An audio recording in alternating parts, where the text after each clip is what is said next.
stop the cycle. That's what we need to do. Anybody ever felt like they're in a cycle, like maybe what is that? A hermit? Not a hermit. It's a hamster. That's it. It's a hamster, and you're in the hamster wheel, and it's just like, and then you like, have you ever seen them where they're in that little loopty thing, and then they like even go flying out, and then they go back to the loopty thing, and they just keep going in the loopty thing. My son used to have one of those hamsters, and I watch it for hours, and be like, he keeps going, even though like he gets flipped out. So that is what we're going to talk about. That's what we're going to talk about here. Let's stop being the hamster. Let's stop the cycle. And how are we going to do that? We're going to talk about 2 strategies for cultivating clarity. And I am Dr. April Brown, and I am a coach. I am a coach trainer. I am vice president of coaching here at Destiny Global, and I am all about how to help people to get past their limits, to get past those things that stop them. And I am the capacity coach. So I'm here to really always help you expand your capacity, because there was a point in my life where I did not have, my capacity was so small. I have 4 kids, and at that time when my capacity really started shrinking, because here I was, I had a doctorate degree. I had all of these things that I had like expanded and worked so hard on my capacity, and then I had twins. Well, first I had one. I had one, and then 11 months later I had twins. Okay, so my capacity started shrinking. And why did it start shrinking? Because of my time, and because I didn't have the skill set yet that I needed to actually deal with some of the chaos that was going on. And I needed to gain some skill for now how to parent 3 children under the age of a year old. And I had to continue to learn those skills and mature in that, because I'd never parented before at all. And then, y'all know about like football. Some of y'all may not be football fans, so I'll give you a little bit. You have defenders, okay? And the defender is going from single coverage, and they're one-on-one, right? And then it might go to like double coverage, and then it goes to zone. And I went literally from that single one-on-one coverage to like zone coverage. Like, Ken's got this part, I've got this part, I've got this time, he's got this time. Like, and we were on survival mode. Now, anybody like survival mode? Like, basically survival mode is just where you check off that you survived the day. Like, is everybody living? Everybody's alive. Okay, check. We did it. But we weren't thriving. And so I have had to continue to learn to gain some skills so that I can thrive. I can thrive as a mom, and I can thrive as a wife in that scenario as a parent. That's been kind of over now the last 25 years, as my oldest is about to turn 25. That's what I have had to learn and gain skill in these last 25 years. And I have actually, my biggest growth in that area has been over the last 6 years. And it's actually been with this training. That has been where my biggest growth has happened, because I have learned skills that has helped me to understand personalities of my husband, personalities of my kids, my own personality. That has helped me to maneuver conversations, how to communicate with them, how to deal with some of those things that can create conflict, how to deal with those. That's all been about how I've learned new skills and taken the time to learn those new skills and practice those new skills. And we're going to talk about 2 strategies that has really helped me over the last 6 years, going on 7. It was actually this year was our anniversary of this month. Just a few weeks ago was our anniversary of the first time that we ever came to an event, First Steps to Success. And that's where it started. Within the first hour of coming to that first event, I gained a skill that helped me to actually, from that weekend, to change. Actually, even immediately after that session, I began to change my language and began to really help me. And it was a new skill. It was a new skill, and often, and we're going to talk about this, like what happens when we have new information and new skills that we need to learn, and how do we implement those? Because sometimes that can be difficult to learn a new skill, because we're such creatures of habit. I don't know, maybe we're all are, but sometimes I feel like I'm like, this is my thing. I'm such a creature of habit. Have you ever been driving down the road and you're just like, how did I, get it? You don't even remember how you got there because you drive there every single day.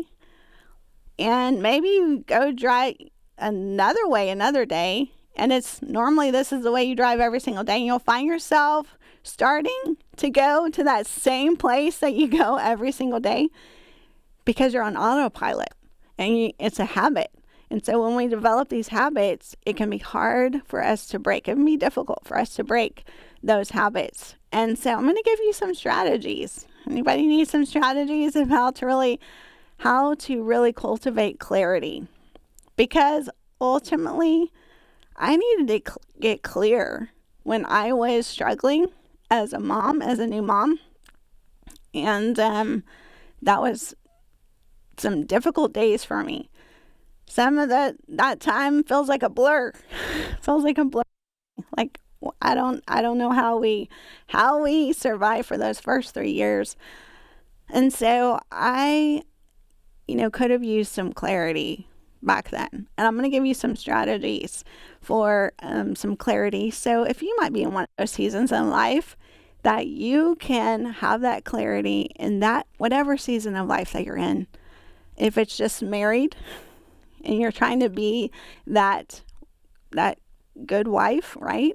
You're single, and you're trying to figure out how to be in a relationship or what you do want out of life, or there is, you're dating, or you've been married years and years, or you're new at having children, or you're new in a job, or whatever that is that next stage of life for you. We often need clarity because it's a new stage, it's something new, and we have to kind of figure out what's going on in this new stage of life. So if that is any of you, then you're in the right place, because I've got some strategies for you. The first thing that you want to know and understand to get clarity, we're going to talk about what is clarity. Okay, this word can be thrown around a lot, but really, what is clarity? Clarity is the quality of being clear, the quality of being easily understood or to easily understand.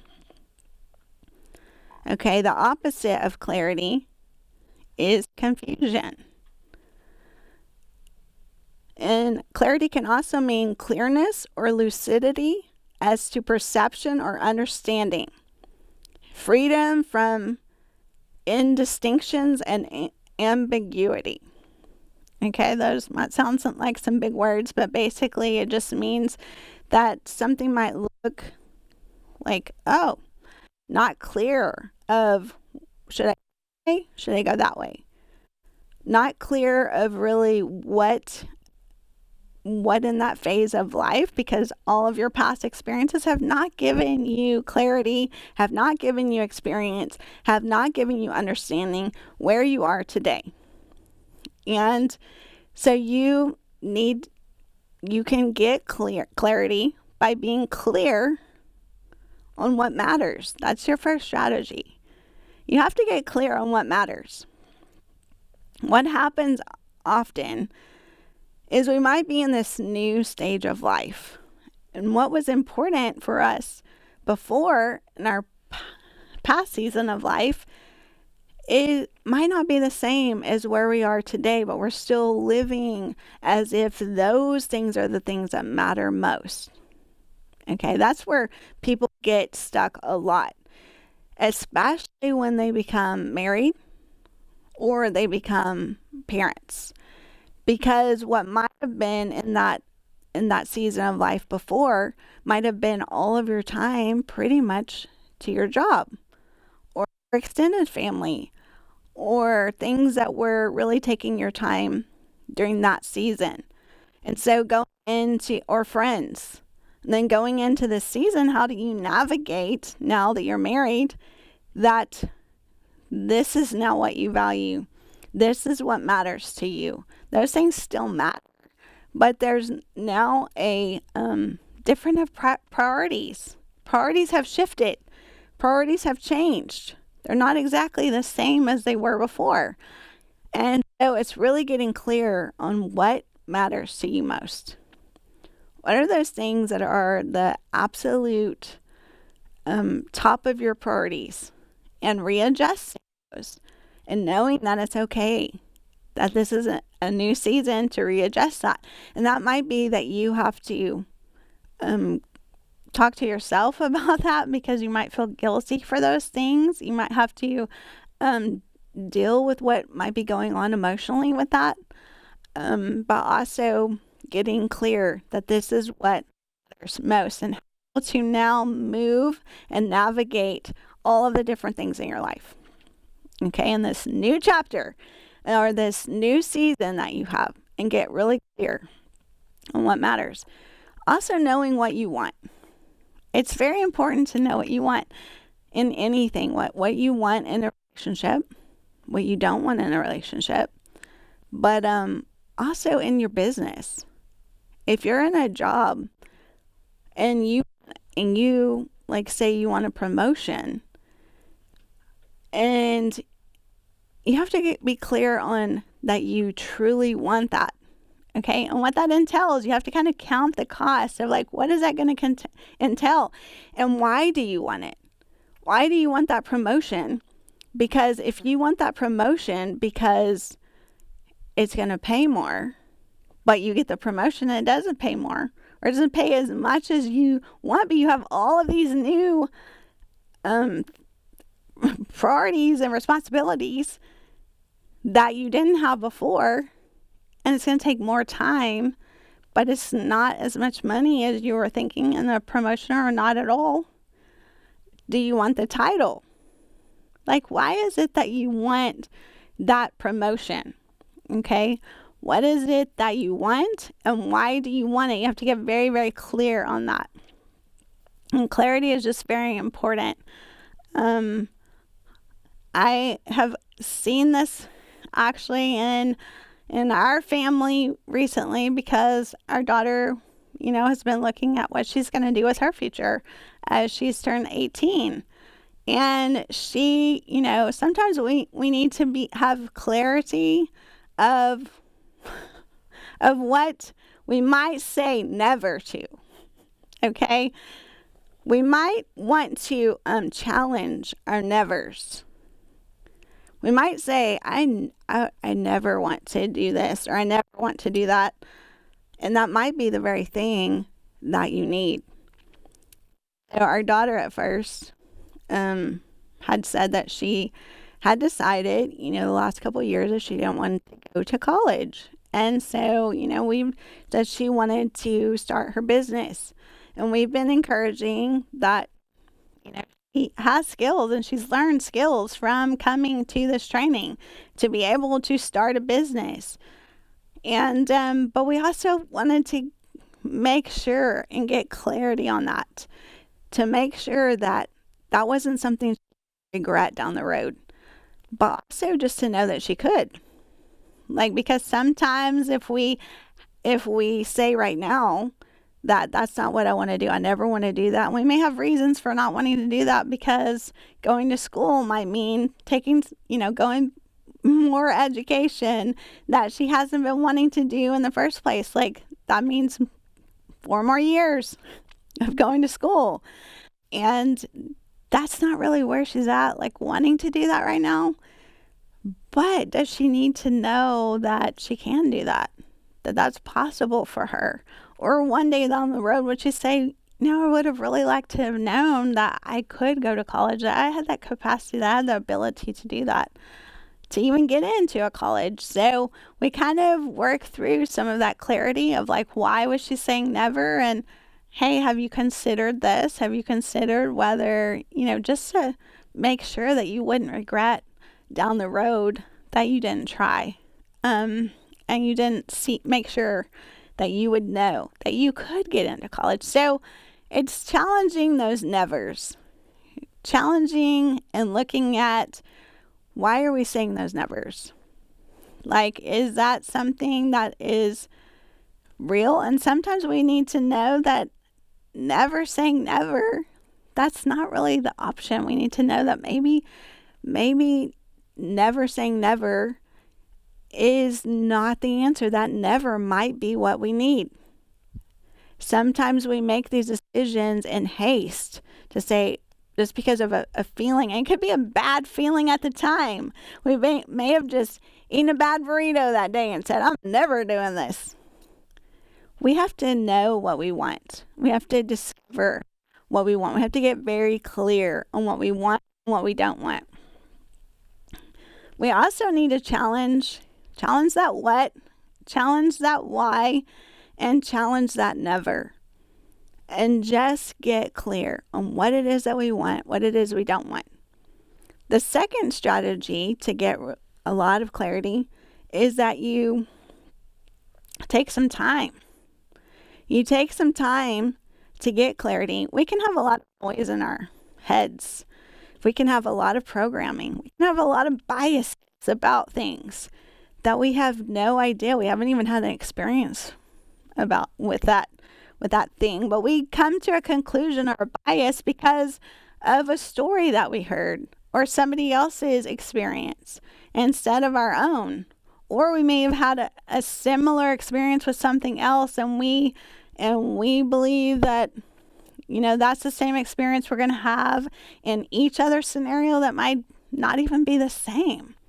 So we have to take time.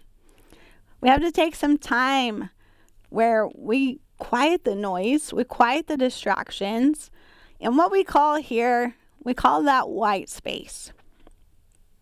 And to take that time, because when we are processing something, and usually it's new information, and we have to process through that, because that new information, we have to practice it, and we have to process how we're going to implement that, because we have it's automatic.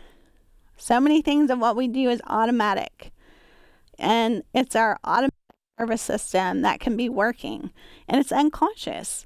And so we can have unconscious things. We do this every single day. That there is so much stuff that I do every day that I don't even think about. And you do too. And some of that is even breathing. Like we don't think about breathing. We just, until something happens where we can't breathe, then we're thinking about it. But pretty much every day we are breathing and we're not even thinking about it. Our heart is beating, but we're not even thinking about it until there's a problem with our heart. We're not thinking about that. It's just automatic. It's something that is it's unconscious. It's not something that we think about. And so when we're learning something new, it's not automatic anymore. It's a new thing that we have to form, a new habit. And that's why we can struggle with new habits. Anybody ever tried to start a new habit? How about New Year's resolutions? Anybody had some New Year's resolutions? They have like, yeah, I'm going to do this for my New Year's resolution. About a week in to practicing this new resolution, you're struggling and you stop by the end of January. Anybody? That is because it is not easy to start a new habit, because it is now gone from, it's not unconscious to us. It's not automatic to us. So we have to practice it. We have to continue to practice it. And we have to develop it as a habit. And so sometimes we have to like really get quiet. We call this white space. This is time that you take out of your day, and it does not have to be long. Some people, this is processing what needs to happen for your day, or it might be processing something new, might be processing what you're going to do different, or what your goals are, or what your values are, how you want to show up for the day, how you want to show up to your family, because we can't just do it automatically, and nothing will change if we don't change it. And so we have to change our behaviors. We have to change what we're doing over extended period of time for it to become a new habit. And when we get that new information, we actually are taking a lot of energy from ourselves. Y'all have a phone, you look at your phone and you see how much power do you have on your phone, right? And depending on how much we have open, how much we've been using it all day, what we've been doing with our phone, start to see the battery drain. Okay, that's what can happen to us when we don't take some time to process, when we don't be clear on how we even use our time, and we're just on autopilot and figure out what we need, what's really important to us, what we really value, what are our values, what are our priorities, how do we make sure that we're during our day that our priorities are top. So if our priorities are our marriage, right? That's one, or our quiet time and or our personal time, and we're just giving out to everybody else, but we don't have any personal time where we are reading any kind of self-help group or self-help book, or we are not like, we want to listen to a podcast, or we want to do something that's helping us to grow, but we're not making time for that because our schedules are so busy with the things that we don't prioritize, that aren't really our priorities. We filled it up with so many different things. We're not spending time with our spouse, and that's not aligned with our priorities. It's not aligned with our values. It's not aligned with who we are. And we're spending so much time on our work, but we're not spending that time intentionally with our spouse, with our kids, and gaining skill for how to communicate and get better at that, and understanding our spouse, understanding our kids. Then we're going to drain this battery a lot faster. And we're going to be filling it with a lot of things that don't matter to us. And then we're going to feel at the end of the day, when we lay our head on the pillow, we are not going to feel accomplished no matter how much we've done, because it's not in alignment with our values, with who we are as a person, and what's really important to us. But what we also can do is that, have y'all seen these, like the supercharger? Like the supercharger, right? So now they have these plugs that are the superchargers that you can actually plug into your phone, and within 15 minutes, like your phone can be recharged like really, really quickly. That's really what taking that personal time and space, we call it white space, because if you think of a piece of paper and you can have your like notes on your piece of paper, whoops, kind of dropped some stuff, but you can have your notes on a piece of paper, But then if you look, usually there's like margin. If you look at notebook paper and there's like margin around, and this is all of the information that other people are giving you. Like this is everything you're getting from the world and you're writing it down, right? If you're going to get some instruction for something, you're going to be writing furiously notes, how important that is. And so if you're looking at that, then you're seeing that what everybody else is saying, and that's going into your mind. But you're not processing what is really important to you and what do you need to focus on. And what you focus on is what you get more of.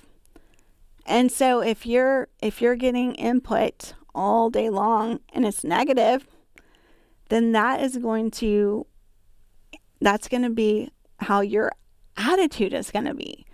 And so you need to take time to process your emotions and your feelings about that and recognize that you might need to take some white space to understand, like, how is that affecting you, and process through that.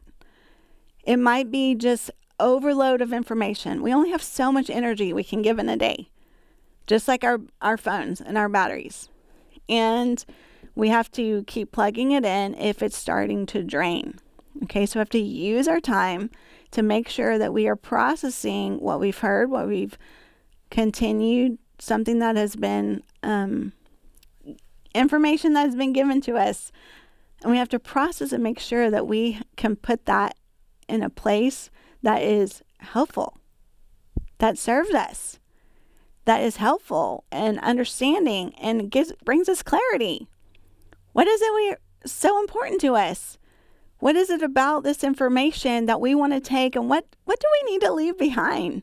What are those things that do not align with us and our values and who we are, of what other people have said?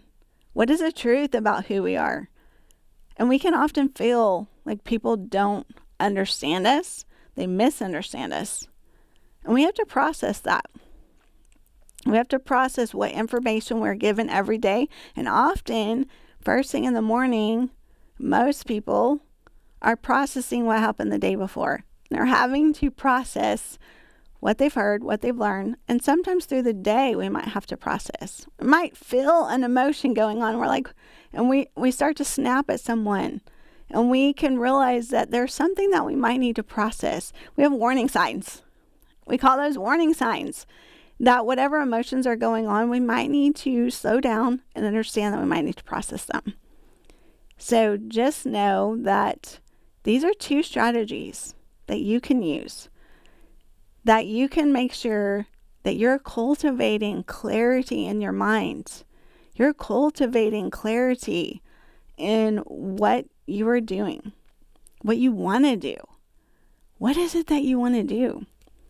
Get so clear on it, because so many times have you gotten something that you wanted, and then you realize, you know what, that may not have been what I wanted. So get really, really clear on, is this what I want? Or is this what somebody else told me that I should have? Because at the end of the day, we have to take personal ownership of what it is that we're called to do. We have to take that personal ownership. And so many times, it's so good to go get advice. It's so good to get spiritual advice, business advice, all of these things. But at the end of the day, we have to stop to process how that aligns with our values and how we're going to use that information and how we are going to align it with who we are and who we're designed to be. And so even this information, practice it. Take some processing time. Ask these questions. Challenge yourself for what you want. Challenge yourself for what you don't want. Challenge yourself for why. Challenge yourself for what you say never to and why you say never to it. And take that challenge and journal. Think through it. Process it. Get quiet and learn what is really important to you. And then go take action on what is important to you and get very focused on it, because what you focus on, you'll get more of. And be sure that you're focusing on the positive. What is positive about your day? What is positive in your life? What is going right and not what is going wrong? And take that time to make sure that you're processing on what is going right. What are you grateful for? What are those things that you're continually grateful for? That cultivates a lot of clarity, because sometimes when we're just like not sure, not thinking about what we're grateful for, we're complaining or grumbling, we don't realize that on the other side of that, what the situation could be is so much worse than our situation that we have. Or actually, our situation could be really good, but we're so focused on the negative. So take time to process what your values are. And are you aligned with those values? Make sure that you're aligned with the values that are so, and your priorities are in alignment with what is so important to you. And that is how don't be that hamster anymore, because that's what happens when we are not aligned with our priorities and we're not aligned with who we are and our values. We're on that hamster wheel doing all the things that everybody else wants to do or we think we're supposed to do. And we're taking all this time, we're busy during the day, but none of it matters to us. So be sure that you're not on that cycle. You're not that hamster in the hamster wheel and like it's just throwing you out and you go right back to it. You go right back in that wheel. And that you get out of the hamster wheel, get out of the cycle, and that you live the life that you were designed to live in the values and the priorities that align with your very being. Thank you for joining this episode of Success Tips. And be sure to join in with us in 2 more weeks for the next Success Tips, where you will get amazing tips for how to have success. Bye.